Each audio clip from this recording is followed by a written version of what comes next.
3 महीने आपके पास हैं और इन 3 महीनों में जैसे मैं बता रहा हूं उस तरह से आप कर लेते हैं। तो ऐसे भी वीडियोस उठाई, पढ़ना शुरू कर दिया, बुक्स उठाई, पढ़ना शुरू कर दिया, ऐसे सिलेक्शन 5 स्टेप आपको फॉलो करने पड़ेंगे। और अगर आप ये 5 स्टेप फॉलो करोगे तो मैं गारंटी दे रहा हूं कि आपका 140 क्या आप ज्यादा सीसीडी की एक नहीं दो भर्तियां लगातार क्रम से आ रही हैं, एक के पीछे एक के पीछे एक आ रही है। ऐसे में जब भर्तियां तो हमारे सामने जबरदस्त तरीके से हैं, पर उनमें सिलेक्शन कैसे लिया जाए और कैसे अपनी एक सीट सुनिश्चित की जाए, अपनी एक सीट को वहां पक्का किया जाए, इसके लिए एक तरीके से चलना बहुत ज्यादा जरूरी है। आज इस छोटी सी वीडियो में मैं आपको ऐसी चीज बता दूंगा जो मेरे कई वर्षों के पढ़ाने के अनुभव को से इकट्ठा हुई है, मेरे पढ़ाने के अनुभव से मिली है, और उन चीजों को मैंने पहले भी बच्चों को बताया है और बच्चों का लाभ उसमें हुआ है। यदि आप भी इस वीडियो में बताई गई सारी चीजों को ध्यान से सुनेंगे और क्लियरली समझेंगे, 5 स्टेप आपको इसमें से बताने वाला हूं जो आपकी तैयारी को शुरू से लेकर के चलेंगे, और जो गलतियां मैक्सिमम बच्चे करते हैं इस वीडियो को देखने के बाद आप वो गलतियां नहीं करने वाले। ध्यान से इस वीडियो को समझिए और कैसे आप 140 प्लस तक जा सकते हैं। 140 प्लस तक जाना एक बहुत बड़ा स्कोर है, not an easy task, not an easy task, ये इजी टास्क नहीं है। बट अगर आपको टॉप पोस्ट चाहिए एसएससी के अंतर्गत भी, तो एचसीएसएफ चाहिए, एसएसएफ चाहिए, तो आपको अच्छे नंबर लाने पड़ेंगे। कैसे, वो मैं आपको बता रहा हूं। तो हेलो दोस्तों, कैसे हैं आप सब? राम जी पाठशाला में आपका बहुत बहुत स्वागत है। उम्मीद करता हूं आप सब अच्छे हैं होंगे और आपकी तैयारी बहुत ही बड़े ढंग से चल रही है। गंभीरता से सुनिए। सबसे पहले अपना जो टारगेट है 3 महीने में, है ना, 3 महीने में अपने को इस तरह से पढ़ाई करनी है जिससे हम 140 प्लस ले आए। क्योंकि आप देखो नवंबर चल रहा है, तो नवंबर के 10 दिन जा चुके हैं, नवंबर से दिसंबर, दिसंबर जनवरी, जनवरी से फरवरी, यानी कि पूरे के पूरे 3 महीने आपके पास हैं। और इन 3 महीनों में जैसे मैं बता रहा हूं उस तरह से आप कर लेते हैं तो 140 प्लस नंबर आने जरूरी है। अब बड़ी बात है, आएंगे 140 प्लस नंबर आपके आ जाएंगे। अब बड़ा प्रश्न है कैसे, हाउ। तो इसके लिए आपको मेरे द्वारा बताई गई कुछ चीजें ध्यान रखनी जरूरी है। सबसे पहले आपको पैटर्न पता होना चाहिए एकदम क्लियरली, जो आप में से मैक्सिमम लोगों को पता होगा। अगर नहीं पता है तो इन सब चीजों को आप पता करिए। अभी से पहले क्या होता था कि सब्जेक्ट तो ये 4 ही होते थे आपके जो यहां पर लिखे हुए हैं, बट इनके क्वेश्चन की संख्या ज्यादा होती थी। सबसे पहले आपका क्या आता है, आपके ये 4 फैक्टर आते हैं, है ना। सबसे पहले आपका मैथ आता है, आपका रीजनिंग आता है, हिंदी और इंग्लिश, ये दोनों लैंग्वेज हैं, इनमें से आप कोई एक चूज कर सकते हैं। और चौथा पोर्शन आपका आता है जीएस जीके का। गणित में 20 क्वेश्चन आते हैं, रीजनिंग में भी 20 क्वेश्चन आते हैं, हिंदी या इंग्लिश जो भी आप चूज करना चाहें उसके लिए 20 आते हैं, जीएस जीके में 20 क्वेश्चन आते हैं आपके। ठीक है, हर एक क्वेश्चन 2 नंबर का होता है। इस हिसाब से गणित भी आपका 20 क्वेश्चन 40 नंबर आपका। इसी तरह से रीजनिंग जो है 20 क्वेश्चन 40 नंबर, इंग्लिश या हिंदी 20 क्वेश्चन 40 नंबर, एसएससी ये जीके और जीएस ये आपका 20 क्वेश्चन 40 नंबर। तो टोटल 80 क्वेश्चन 160 नंबर के हो जाते हैं, ये आपको पता है। अब एक इंपॉर्टेंट बात है, एसएससी है तो नेगेटिव मार्किंग भी जरूर होगी। यदि आप एक क्वेश्चन सही करते हो, यदि आप एक क्वेश्चन सही करते हो तो उसके 2 नंबर आपको मिलेंगे, और यदि आप एक क्वेश्चन गलत करते हो तो आधा नंबर आपका उसका काट लिया जाएगा। और 2 का चौथाई होता है आधा, 2 का चौथाई होता है आधा, यानी कि 1/4 की नेगेटिव मार्किंग है। यानी कि आप एक क्वेश्चन सही करोगे तो आपको 2 नंबर मिल जाएंगे, और 4 क्वेश्चन गलत करोगे तो आपके 2 नंबर कट जाएंगे। ये सीधी सीधी बात आपको समझनी चाहिए। सबसे इंपॉर्टेंट बात है कि ये 80 क्वेश्चन आपके टोटल आते हैं। कितने?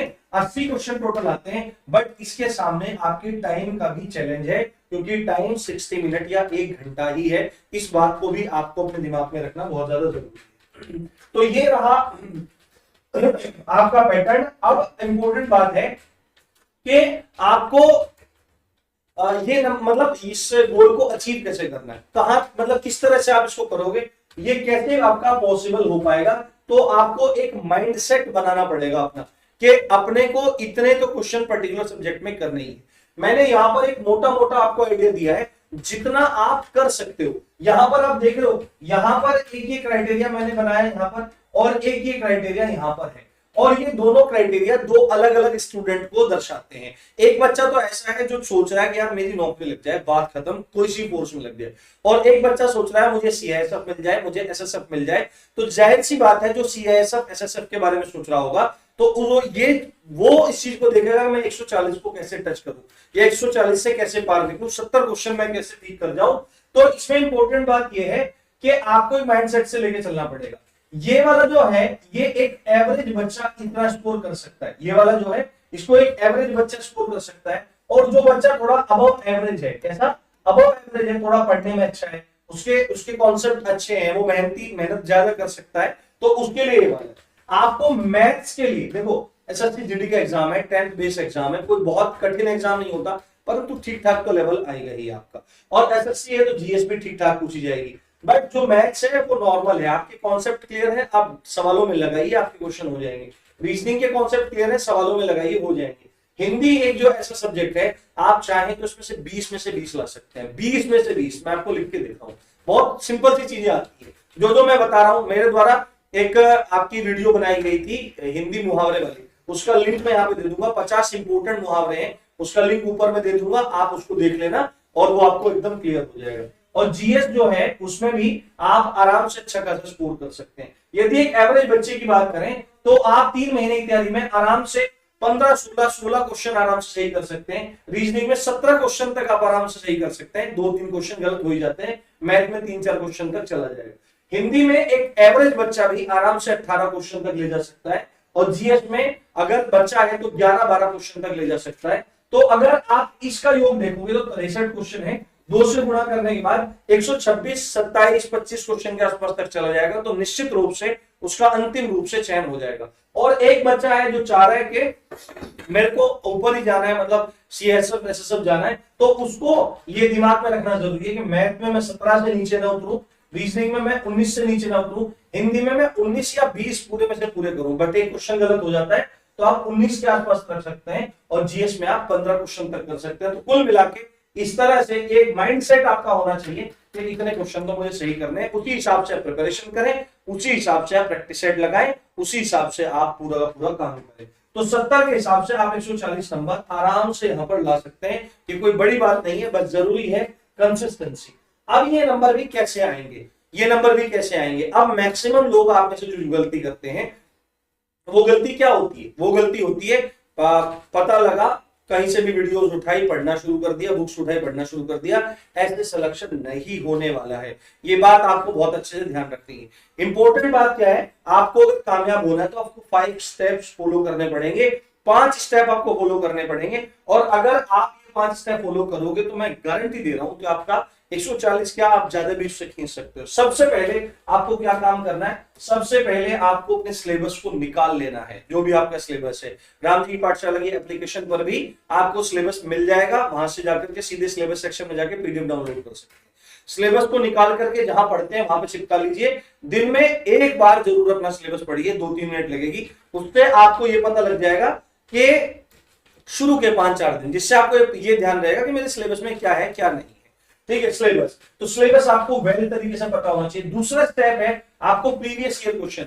मैं आज वीडियो डालूंगा आपकी लगभग कितने बजे, मैं बताता हूं आपको, 6 बजे आपकी मैं एक वीडियो डालूंगा, प्रीवियस ईयर क्वेश्चन की एनालिसिस शुरू कर रहा हूं।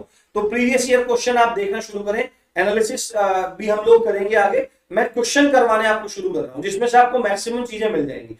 तो आप वो क्लासेस आप डेली 6 बजे क्लास लेनी शुरू करिए शाम के समय, और मैं रिकॉर्डेड सेशन डालूंगा, वो है ना, कम टाइम में बेहतर चीज, एक घंटा भर बर्बाद नहीं करूंगा आपका। यूट्यूब पे आपको कम से कम समय रखना है, किताबों के साथ ज्यादा समय रखना है। तो आप प्रीवियस ईयर क्वेश्चन के एमसीक्यूज को देखिए, उन्हें करिए, उससे आपको लेवल पता लग जाएगा, पेपर का लेवल क्या है। तीसरी बात है, अब आप अपने सोर्सेस को डिसाइड करिए, है ना, आपको कौन सी बुक्स लेनी है, कौन कौन से यूट्यूब चैनल फॉलो करने हैं। अंधानुकरण मत करिए। अगर आपको लगता है कि वो आदमी वहां से पढ़ रहा है तो जरूरी नहीं कि आपको वहीं से पढ़ना है, अगर आपको समझ में आ रहा है वहां से तो आप पढ़िए, क्योंकि एट द एंड आप ही की लाइफ बनेगी, आप ही की लाइफ बर्बाद होगी, और किसी को घंटा फर्क नहीं पड़ने वाला। ये बात आपको ध्यान रखनी है। तो बुक्स प्लस वाईटी चैनल आपको सिलेक्ट कर लेना है। उसके बाद आपको स्ट्रेटजी और टाइम टेबल सेट करना है, किस तरह से मैं चलूंगा और क्या क्या मेरा टाइम टेबल होगा, इतना घंटा मैं इसको दूंगा, इतना घंटा इसको दूंगा, पूरा एक, क्योंकि बिना रणनीति काम नहीं चलता। और उसके बाद आप लग जाइए, उसके बाद आप लग जाइए। इसमें से बहुत सारी चीजों में मैं आपकी मदद करने वाला हूं, मैक्सिमम चीजों में मदद करने वाला हूं। बस आप विश्वास दिखाइए, आप देखेंगे कि आपके साथ चमत्कार हो जाए। बुक्स के बारे में आपको बता देता हूं। बुक्स के लिए आपको क्या करना है, बुक्स के लिए आपको क्या काम करना है। तो मैथ्स के लिए देखो, मैथ्स के लिए फालतू पचड़ों की कोई जरूरत नहीं है। सिंपल बुक्स है, मार्केट में आती है, बहुत लोग उनको पढ़ करके सिलेक्ट हुए हैं, पता नहीं कितने अनगिनत लोग। या तो RS अग्रवाल या SD यादव की बुक आती है सिंपल, ठीक है। RS अग्रवाल बहुत पुरानी बुक है, उसमें बेसिक कॉन्सेप्ट आराम से क्लियर हो जाते हैं। या आपके पास SD यादव है तो उसको फॉलो करिए ब्लैंकली, कोई दिक्कत नहीं है। जो आपका सिलेबस है टॉपिक उठाइए, प्रैक्टिस करिए। जो समझ में नहीं आ रहा है जो समझ में नहीं आ रहा है, मैं बता रहा हूं आपको, जो चीज समझ में नहीं आ रही, अच्छा जो आपकी ये क्लासेस चलेंगी SSC GD की जो मैं चला रहा हूँ, ये आपकी YouTube पर फ्री चलने वाली है, और इनसे इतना फायदा आपको होगा कि आप पेड कोर्स में को भूल जाओगे, इतना मैं आपको बता। तो जैसे ये है आपकी, तो जो भी टॉपिक समझ में नहीं आ रहा, YouTube पे हजारों वीडियो पढ़िए, सर्च करो, दुनिया भर के टीचर आ जाएंगे। जो भी अच्छा लगता है, जिसका कॉन्सेप्ट अच्छा लगता है, पढ़िए, खत्म करिए। रीजनिंग के लिए एक अरिहंत की बुक आती है, मैं सच बता रहा हूँ दोस्तों, अरिहंत की बुक आती है, छोटी सी RK या SK झा की बुक है।